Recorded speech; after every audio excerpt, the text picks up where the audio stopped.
All right, everybody, this is our second week of exercises that we bring to you from Strong on Core. So just like the first week, we're going to begin with some movement prep, do some core and single leg balance, followed by strength, and we'll wind up with some cardio. So for the movement prep, we're going to begin with something called the archer pulls. And it's really exactly as the name describes it. You're pulling like so, just like an archer. And this is all about building good posture and upper spine mobility. Now, why do we need to work on upper spine mobility? A lot of shoulder issues get ironed out when there's first and foremost good upper spine mobility. And when you have good upper spine mobility, your posture improves, you breathe better. All in all, it's a great exercise to work on. All we need for this is a cushion and a yoga block. We're going to lie on our side with the lower arm outstretched and the upper knee resting on the cushion at belly button level. All right. The other knee is straight. So from heel, knee, hip, it's one straight line. Now you're going to use the upper hand here to slide out as far as you can. And then imagine you're an archer stringing the bow back.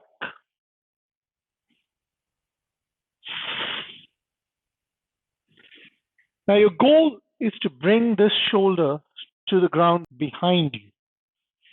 Now as you go back, you may get to a point where you can't go anymore. So don't just stop there and come back here. Dwell there for a few seconds. Take a few deep breaths. The deep diaphragmatic breathing is what helps relax your muscles and give you that additional mobility to get this shoulder to the floor behind you.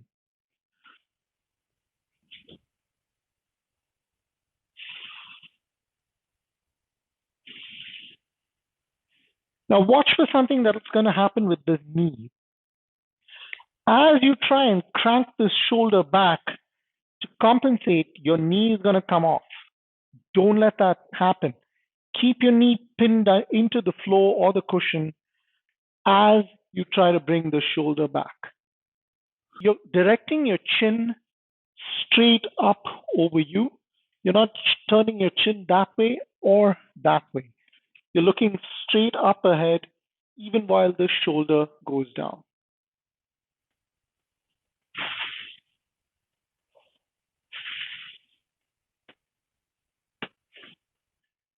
The next exercise we're going to work on is for hip mobility. So we're going to get into this half kneeling position. Maintain good, tall, upright posture in the upper torso. And you're going to keep your ankle directly under your knee. You don't want your knee jutting out beyond your ankle. And you don't want this where your ankle is beyond your knee. It's directly beneath.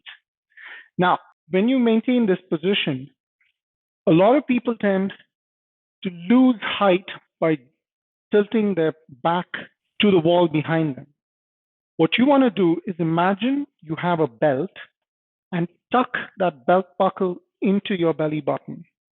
And you'll feel a deep stretch going down the knee that's pointing to the ground. Now to really activate your core, press your front foot into the ground, like you're trying to put your imprint in the floor or the yoga mat. So this is the posture you don't want to have. Press your front foot into the ground and tuck your belt buckle into your belly button.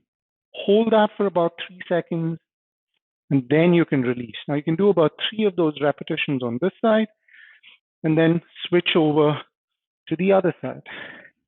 The wider away your foot is from the knee that's planted down, the easier it is to maintain this posture.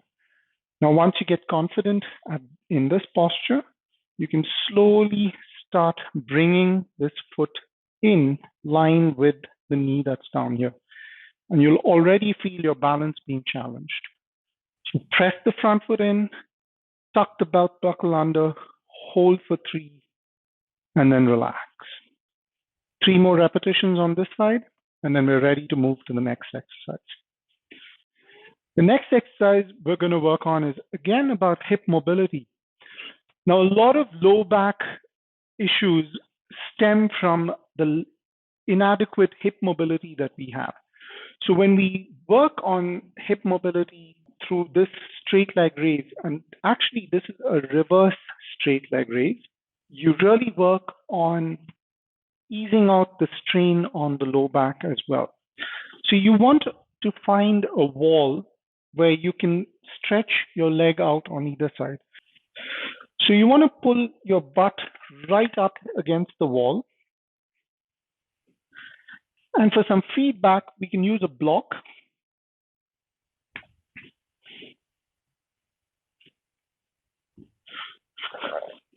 So your knee, as far as possible, the back of your knee should be touching the wall. But if it doesn't, that's okay. Please try and bring it as close to the wall as possible. And keep that foot flat. So the yoga block gives you the feedback to keep your foot flat. On this side, you want to keep that heel pointing as far away from your butt as possible. And again, the lower part of your knee should be right up against the wall, the floor as best as possible. To activate your core, you can clasp your fingers like so and pull it apart. Now you're ready to raise your leg up. Once you get to the top, you can relax. Clasp your fingers again, pull apart, core is active. Now lower the leg, lead with the heel, take it away to the wall away from you. Hold and relax.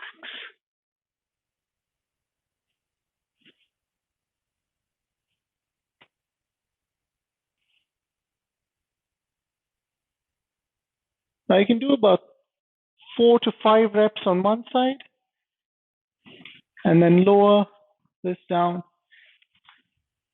and switch to the other to get about 4 to 5 reps on the other side as well. The next exercise is a whole body core exercise that looks deceptively simple until you try it and follow all the cues that I'm going to give you. I call this the reverse dead bug with an arm pull back. So let's get right into it. So you're going to lie up against a wall with your hips, ankles, and knees flexed at 90 degrees. It's going to look like this. Now you're going to hold a yoga block or a cushion, whatever you have with you. So your elbows are locked and directly over your chest. Imagine if someone were to pass an A4 sheet under your back, don't let them do that. Press your low back into the ground and you'll feel your whole lower core active and on fire. So press your low back into the ground, squeeze the cushion or the yoga block you have between your hands, and keeping your elbows locked, take it straight back, slowly over a count of 5.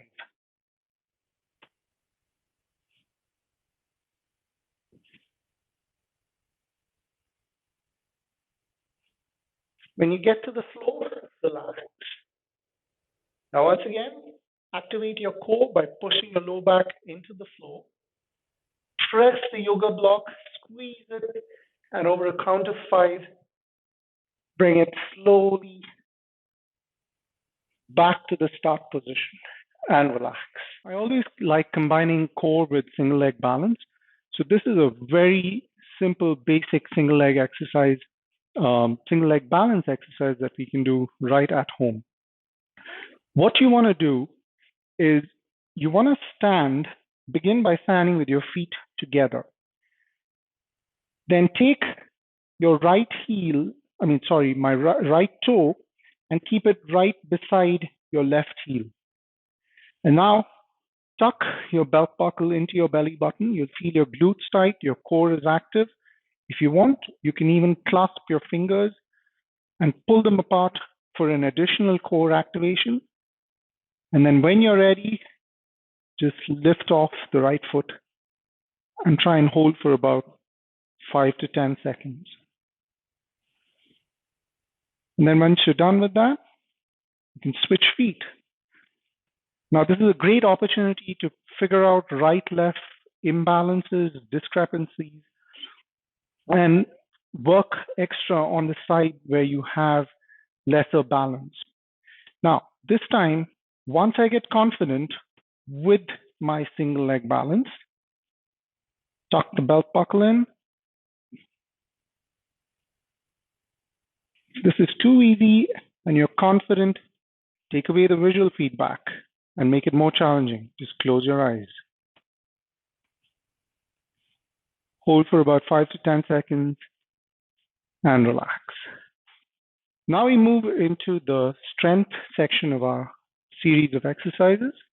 So we'll begin with a row or a pull. We're going to go use a chair. This is the easiest level, and I'll show you progressions with this that you can find a little more challenging as you go and get more confident with this one.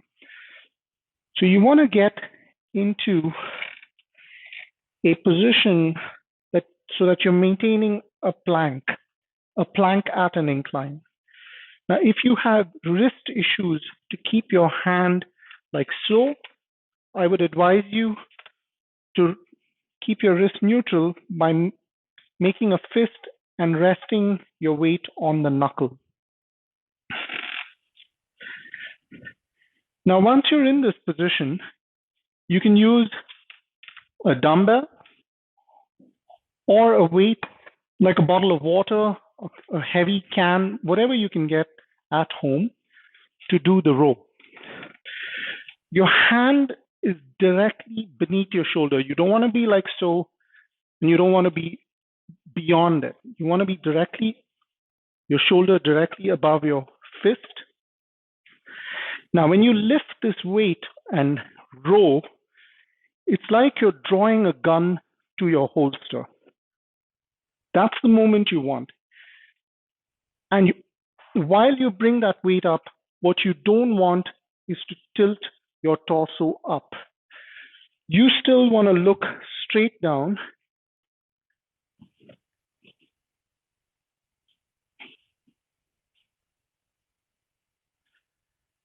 So you can do about 5 to 6 reps on one side and then switch to the other.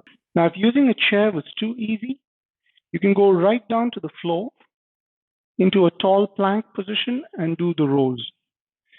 At this level, you have the opportunity to use a yoga block to give you some feedback on the position of your pelvis.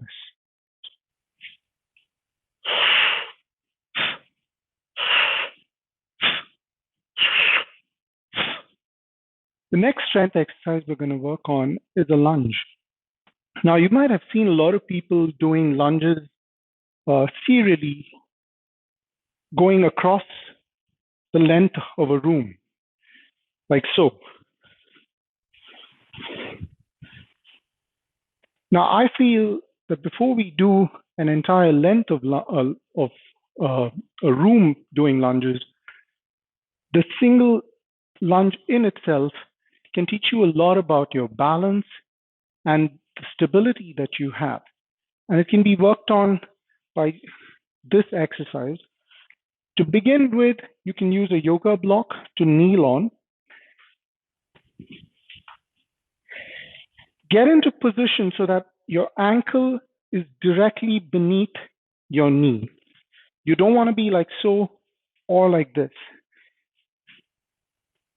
The ankle is directly beneath the knee. Maintain a good, tall, upright posture. And then tuck your belt buckle into your belly button. It reminds you of that first exercise that we did in the movement prep, doesn't it? So tuck the belt buckle in. You'll feel your glutes tight. A good stretch going down the quads on the right side. And now you're ready to lunge up. When you get to the top, again, tuck the belt buckle in and come down to the block.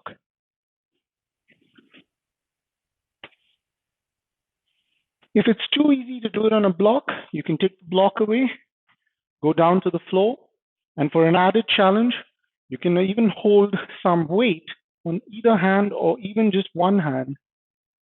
Tuck the belt buckle in, lunge up, tuck, and come down. Notice my knee didn't bend beyond my toes like this when I lunged. It stayed in the same position.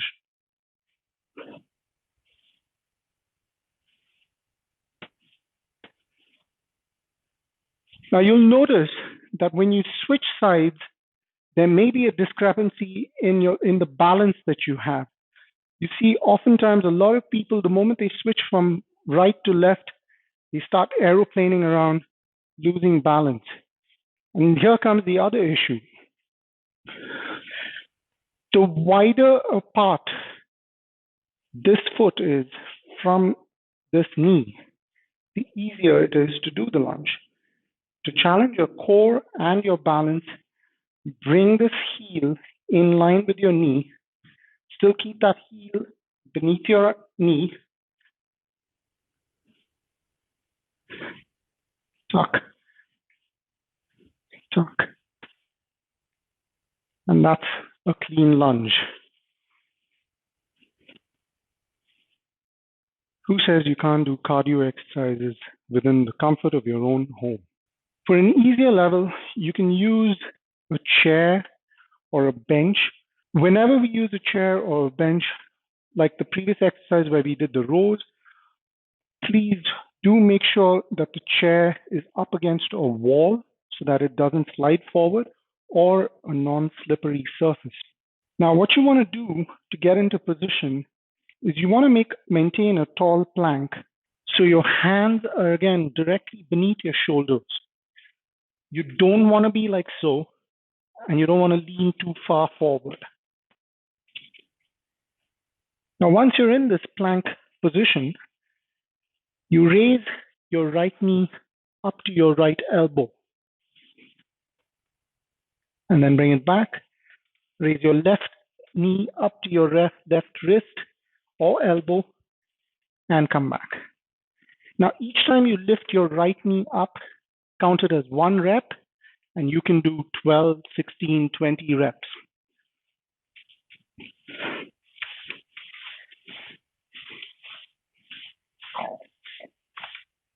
Now, if using the chair is too easy, you can go right down to the floor.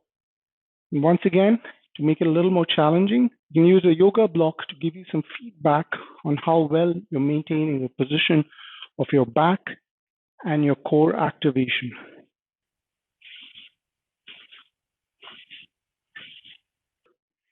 Try and do as many as you can without letting that block fall off.